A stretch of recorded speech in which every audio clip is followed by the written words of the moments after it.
Hello everyone and welcome to a new tutorial. Today I'm gonna teach you how to open and import some shapefiles, GIS data in Grasshopper using a very interesting tool called Urbano. So if you go to Food for Rhino, there is a tool, a plugin called Urbano designed by Timur Dogan. So Urbano, as it says here, is a very new and easy way to use urban design tool.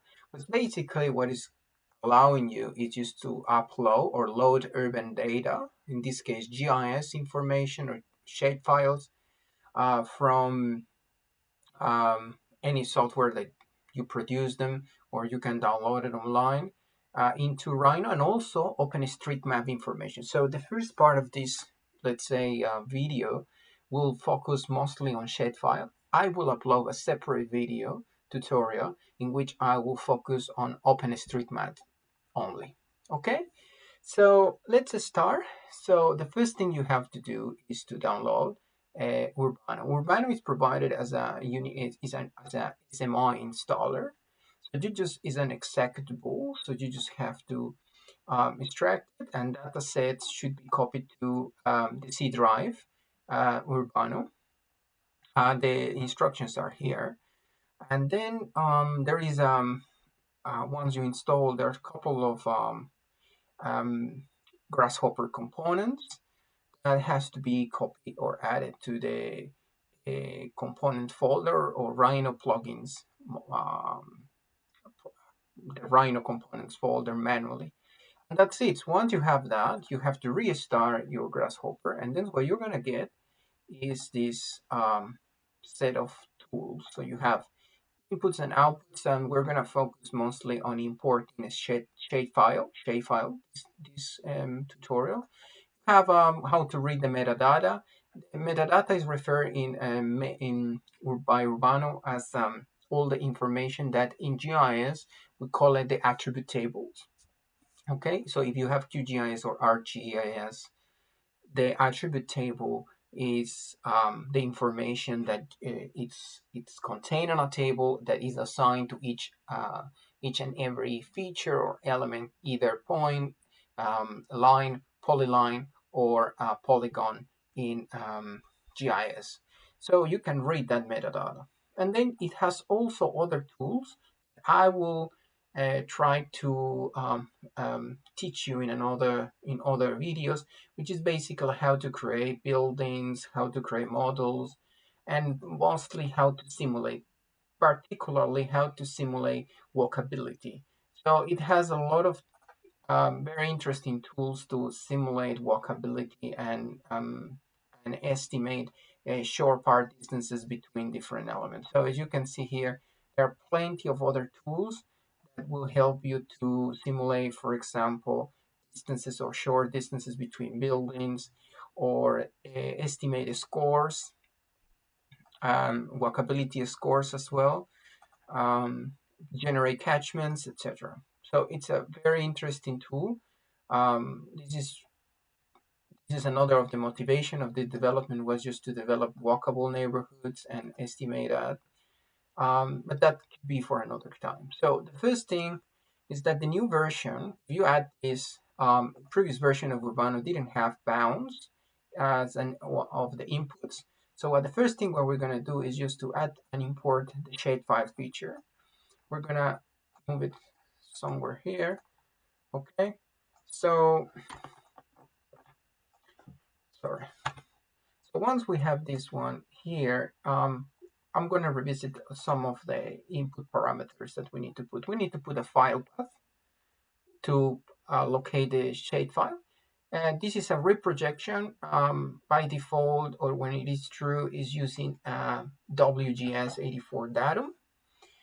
Unless you have a different datum, I suggest you just to keep it like that, because it's a world geodesic datum, and it's easy to work. We have to define a UTM zone, which is a given region, so it's easier for us to locate exactly where the data is. I will teach you how to do that. We use a translation vector. And the translation vector will help to move all the actual information into the same UTM window. And what happens is like every time we import a shapefile, the shapefile will be imported with its own origin. So it's really important just to use the translation vector to connect so all they will overlap in the same UTM zone. The bounds define the bounds or the boundaries that will be where all this information and data is located. And then we have crop and geometry in case you want to add, let's say, a particular shape and you want to crop the GIS geometry. I will teach you all this stuff. So the first thing is we are going to create a file path. We are not connecting anything yet. Then for the UTM zone, we need a panel. Okay. So once we have the panel, we need to define there in the panel what is going to be our zone. In this case, our zone is 54H. Okay, that's it. So we connect this here, no problem. And then we are going to identify our the bounds for each of them. So we're going to create, we can copy this panel by dragging and clicking on Alt, and then we can edit it and delete, and then we can create 4 of these. We will define our bounds. Now, where to find those bounds? If you don't define the bound, nothing is going to be here. Okay, so all we have to do is, there are 2 options. One, I want to show you here, is to use ORING portal. So if you go to portal.oring.org.au, ORING is the Australian Urban Research Infrastructure Network. You need to have, of course, an account. An account is usually free for people working in government, people working in specific companies, and people working at universities. So this is very useful for students. So what I've done here is I just draw a box. I open the ORING box. And it's very simple. So what you have to do here is just, if you zoom in, you can define a bounding box. So this is the bounding box. You can draw it. And the bounding box will have here the information of the data you want to download. So this step is very useful, very simple. So you can drag and drop, look, and the numbers will automatically update. Okay, don't touch this anymore. This is one option. The second option is just go to OpenStreetMap. And once you go to OpenStreetMap and you click on Export, you can draw. Let me go again to the main menu, Export. You need to click on Manually Select an area. And then let's imagine this is the same area that I am highlighting here. It is the same area. I want to download this information. So here you will have the information for your bounding boxes, the upper, the lower, the left and right. So you have there 2 options to extract this information. This is very easy for those who don't have ORING portal access. The interesting thing about ORING is like you can browse data. Once you are there, you can browse data, you can add data. Okay, let me click this. Let me browse some data and then import it here. And this is GIS data that you can download easily. Okay. So here is your bounding box defined. Then you click in browse. And then we're going to put, for example, a street network. Once we have done that, you identify here different information. The most common one is the PSMA. And then we have here different attributes. This attribute is the metadata. Okay, so we just click on any of them, and then when you have this option geometry, it means that you have a geometrical element. It can be, in this case, a polygon, or it can be a polyline. We have that information attached to each of those polygons, and it will be very easy then later to export to Shapefile. But there is sometimes information that this one you have geometry, you have OpenStreetMap road network. Some other ones, our socioeconomic aspects, you don't have geometry. In this case, there is no problem, there is geometry. So we're going to click on this, and then we put add anti-browsing. Okay, so the data will require to accept some terms, and they say, okay, so it's here. And once you put that, you can put, for example, SAFA. SAFA means socioeconomic index for specific areas. And if you click on the SAFA, you will see that there is no geometry. There are codes, and then you can link the code, for example, in this case, the statistical areas codes, which is SA, SA1, SA2, SA3, SA4 in Australia are statistical areas. And you can link that to the shapefile that is available in the Bureau of Statistics. For example, if you don't have a geometry, you cannot download it as a shapefile. So once you got this, you can open here, and you can directly go and try to download it. You can visualize it, but it's not the purpose of this video tutorial. So we just go here, and then we download the shapefile. So we'll download the information that it is not only within the boundary, but sometimes it grabs the information that is within that grid. So this will work, and after a while, it will download the data. In this case, for example, download the data as a zip folder. If we go to the downloads and we click here and we extract, we're going to get a folder, and inside the folder is the shapefile. I recommend you to open it in QGIS or ArcGIS and rename it. Don't rename manually each of these because it will take too long. Okay. So what happened is that for this tutorial, I already have a lot of data sets, cadastral data. So for example, I have the ABS, the Australian Bureau of Statistics data, which is land use, population, and dwelling. I have also features of interest, cadastre, street network, topography, and so on. So all of these were downloaded from ORING. This is a way to download data. Okay. You can also download the OpenStreetMap, but that's will be for the second video tutorial. Okay.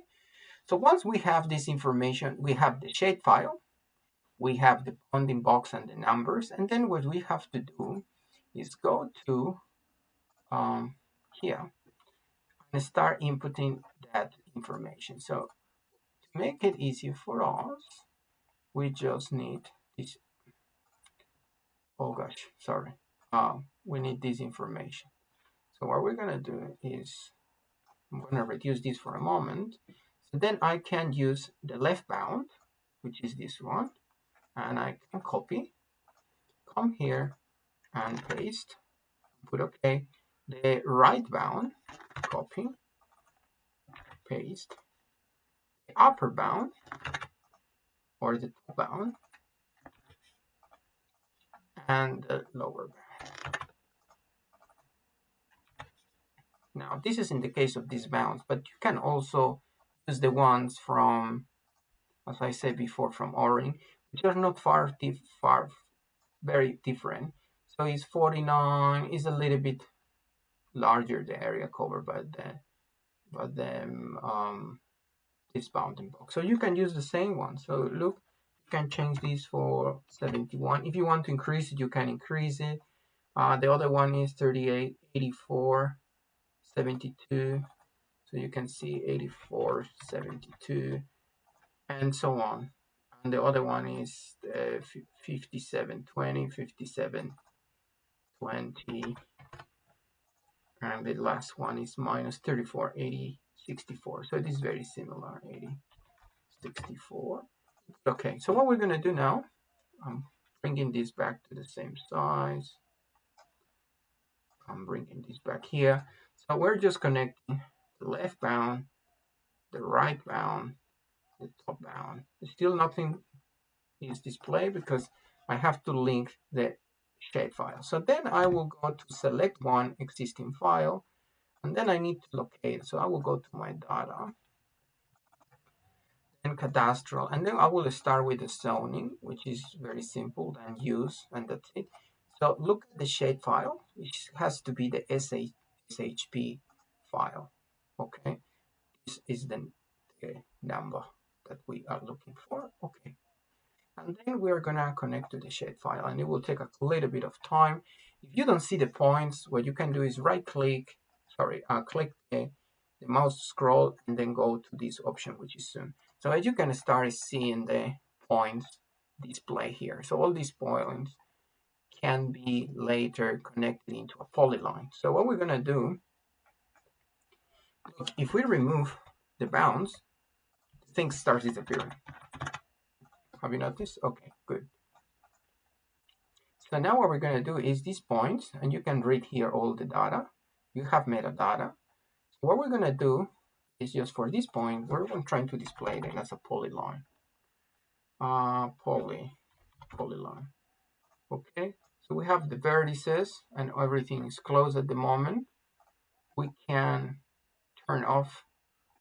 disable this visualization so we only look at the polyline. Okay, so that's the polyline defining zones for this information that we are displaying. So we are displaying our first shapefile. We can bake it. So we can bake it, send it to a particular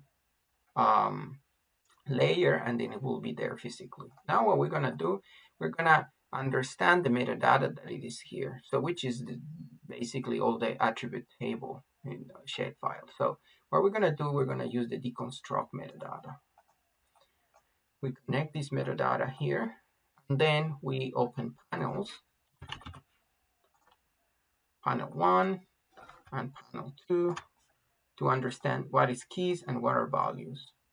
So keys, as you can see, are each of the type, let's say the fields of your attribute table in GIS. For those who are familiar with the GIS will be obvious, but if you have a table, let's say is the upper part of the table in which you have the heading. Now, number of people, and you see that the number 00 has 38. We don't know which one it is. I will teach you how to do that later. The area, okay, and then other codes, the state name, which is South Australia. You have number of dwelling, which is the index 10, which is 31. So we know there are 31 dwellings there. We know the name of the greater zone, which is in this case Greater Adelaide. We have other information, okay? We have the same for the next one and the next one and the next one. So each one is individual.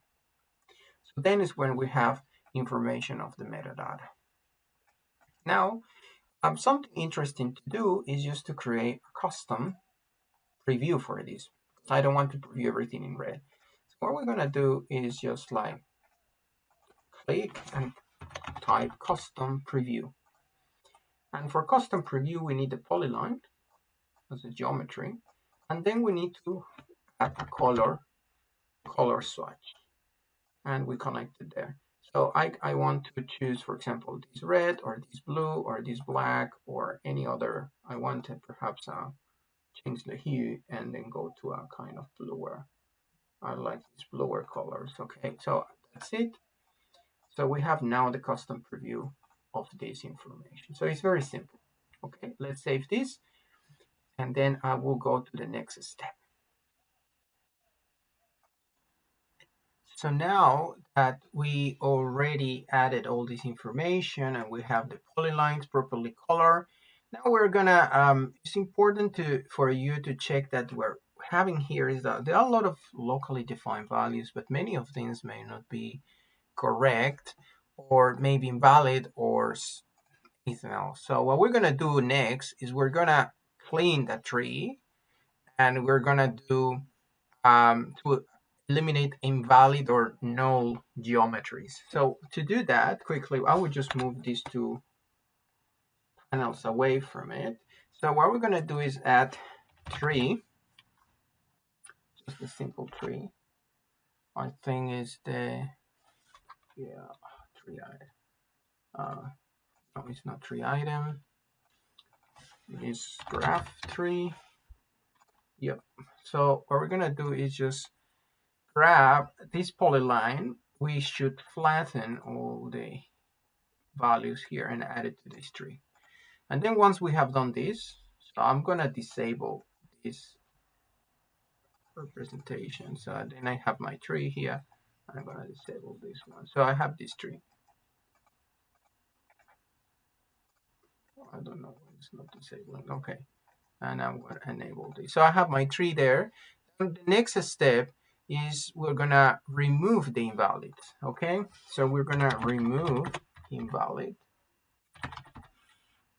I think it's clean tree. Okay, so we're going to remove the invalids with the tree, with clean tree. So what we need here is just we're going to connect the tree to this tree. Then we're gonna remove empty. We need a boolean toggle, and we put it here, and then we run it through. Okay.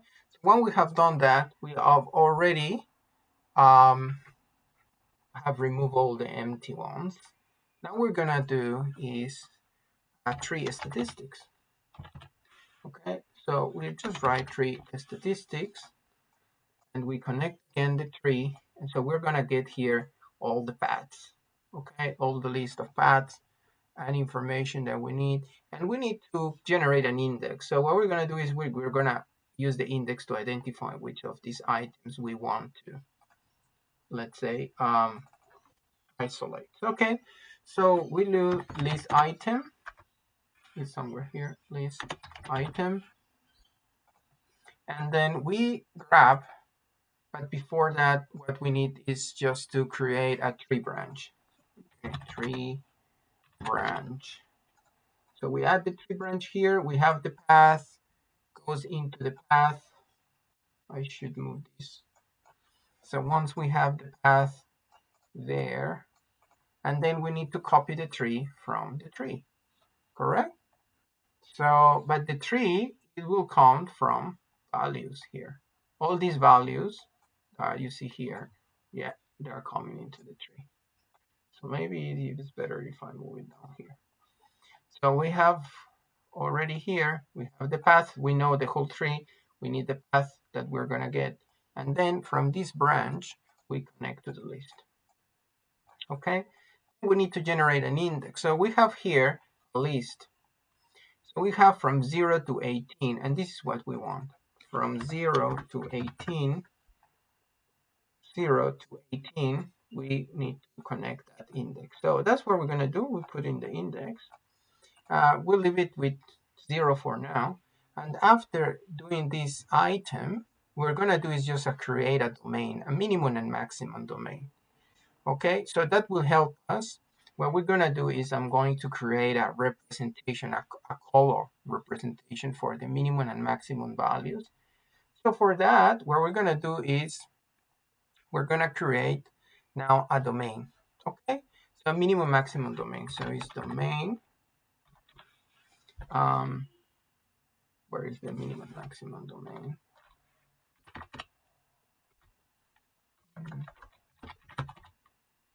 Construct domain.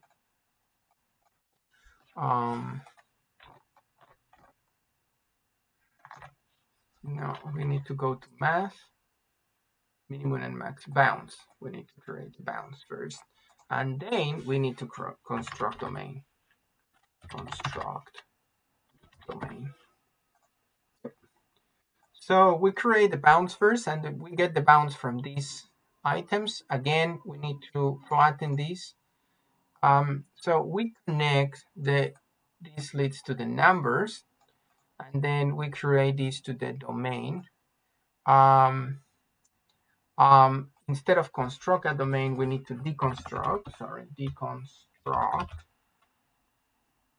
domain.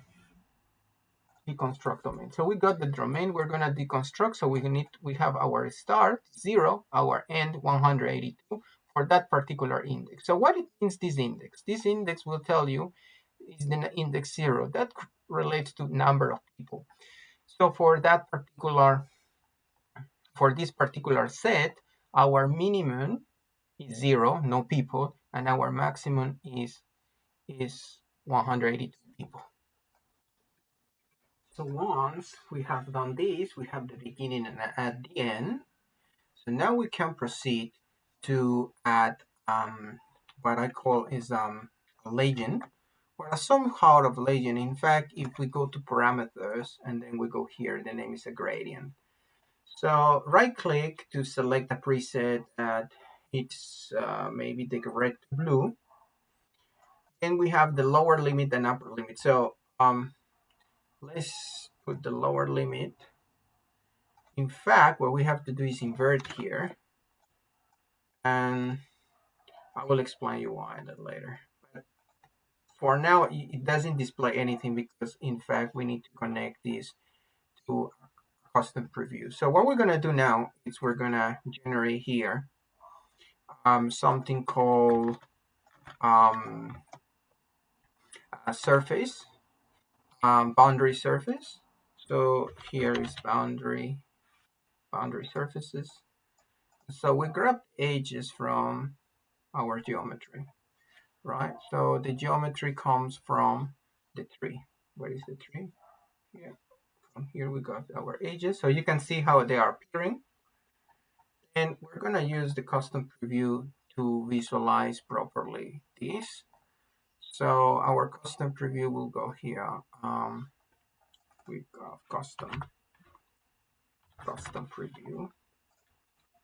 And then we use this as a information for the material, this for geometry. It will take a bit and it will try to show here the information. So it will take a while. What something we forgot is the parameter. So which parameter we want to add there. So we have to grab the list and connect it there to the parameter. And something I wanted to show you is like what you see here, it's the one single color. And this is because here we need to do the graft. You need to right click and we need to graft. So then is when you can start seeing the lower values and upper values. So that's why I inverted, otherwise the start, otherwise the colors will be the opposite. So what we want to get is the lower number, right? Zero houses, and these are all here.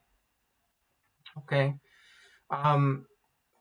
Instead of inverting the colors, because this will take a while, so you need to set up the preset in the opposite direction, having the blue on the left side and the red on the right side, because we want the lower values and the higher values. And instead of that, it's easier, you just invert, and then otherwise you will look like this, right? You see the lower values will be red and the higher values will be blue. So we don't want that to happen. So you just do a sensitivity analysis. It's simple, like you connect them based on what is the information you see here. You want to represent, you use the proper connection. If you have another presets, for example, and your preset goes from light color to dark color, and you want to represent higher numbers, higher values as dark, then you have to connect it in the opposite direction, in the opposite order. Why? Because you want to represent the white as a lower value, which is not the case in this sort of representation. So that it is, you can bake also this information. Now we have here for the polyline. So we can turn off this. So that's our representation. It's very nice. Okay, so we have here which index we are representing. That is very important. So if we use the index 0, that means we are representing the total number of people living in each of these polygons. Okay, if I want to represent the area, we need to change the index. I want to go for another thing, which is dwellings, the number of dwellings, which is index 10. So what I'm going to do is go to index 10, and this is the number of dwellings. But if you want to represent, for example, the area, then you go to the index 1. So you move the index 1. So you can see the bigger areas or the bigger polygons, medium polygons, and smaller polygons. So that's how with this index or slider operates. And you selecting the item, which of these items are you gonna use to create this sort of domains of upper and lower levels and use them for representing things. That is in terms of this. Now what we can do is, now I want to is import another layer and another shape file on top of this. So what we're gonna do is, to avoid doing it again and again, we just copy the whole, including this, we can copy the whole set bring it Alt and then press Alt and then and then it will here appear. Okay, so once we have here the whole shapefile, what we will do is just we need to replace the file. So now we're gonna reset one different existing file. I'm going to data, I have this, and then we're going into the cadastral. And what I want to now represent is perhaps the features of interest, which are points, but I want to do something more interesting maybe. Okay, we can go to the cadastral, okay, which is basically the lot or parcel size polygons. Okay, so we go to cadastre and then we choose the shapefile again, which is this one here. Open. So we don't see anything because we need to turn on this. So we have it here. You get an alert, which is the zero length segments are collapsed. So there are problems here with the polylines, of course. What you can do is do again their data tree cleaning, etc. But just now to save time, I'm just showing you. As you can see, they were important in a different sort of geographic locations, even though the boundaries have been defined, because the origin for this particular component is different than for the other one. So that's why we use the translation vector. We're gonna translate this vector or this origin into the other one, and we click plug it there. And now they are overlapping.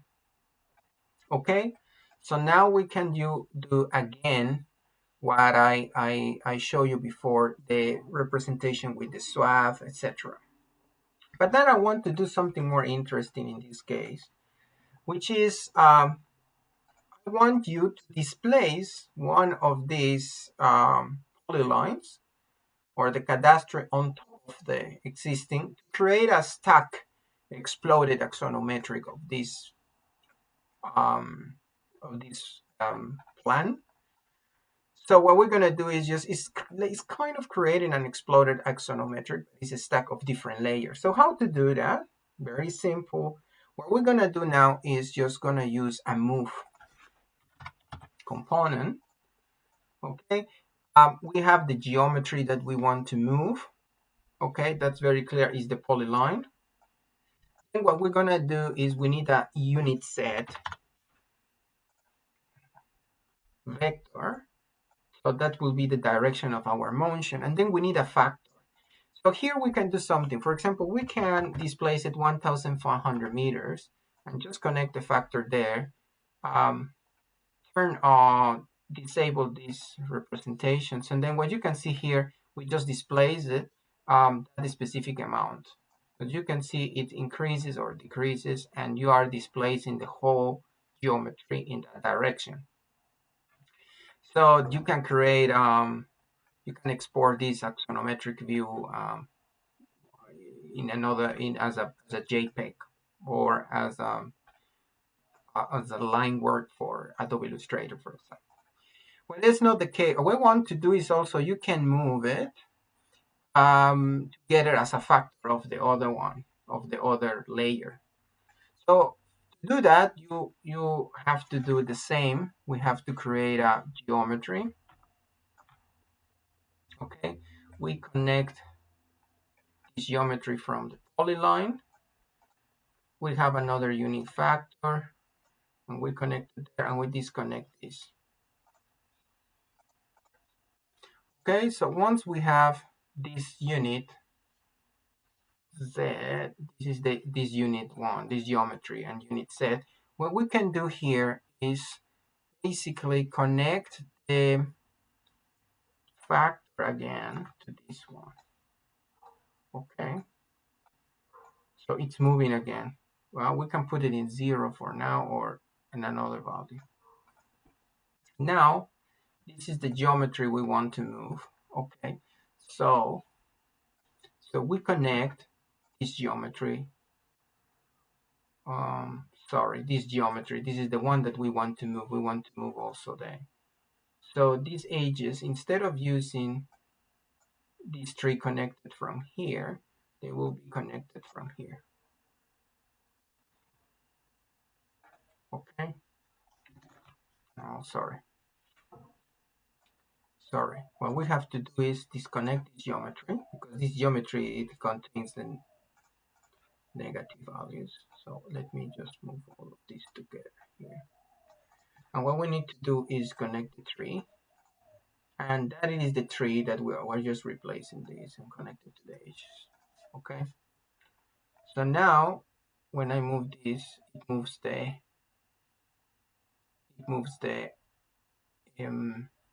initial layer. But now we want to move the other one as a factor of the previous one. So what we need to do is do something like multiplication. Okay, multiplication. So what we're gonna do is we're gonna multiply, and let's imagine we're gonna multiply a factor of 4, and that will be here. And then we're gonna connect this from this value, sorry, here. And the result of this thing, so this will be 4 times this distance, and that it is what it's gonna move this geometry as a factor rather than the other one. So as soon as we move this, as you can see, the other one will displace 4 times the distance of the displacement of the initial layer. Or we can set up like at the double. So anytime we move this, let's imagine 3,000 meters, this distance will be 2 times the dimension that we established as a distance. So this can help us to create various multiple layers at the same time. Okay, so it's very useful as well for stacking layers one on top of each other, and we can color them, etc. So that is another way to represent shapefiles, and then you can bake the colors, and you can bake the polygons, and you can bake the lines, and so on. Maybe what I can do is just to copy this, unplug or disconnect this, and then use this for the geometry.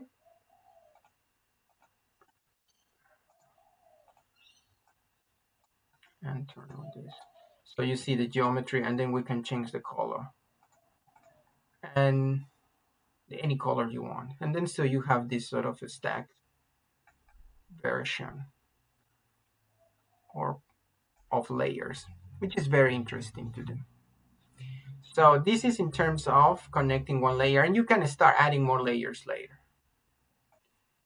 Well, that's all for today, and I hope you have enjoyed the tutorial and you find it useful. And I will prepare other tutorial with how to import OpenStreetMap information, so please stay tuned.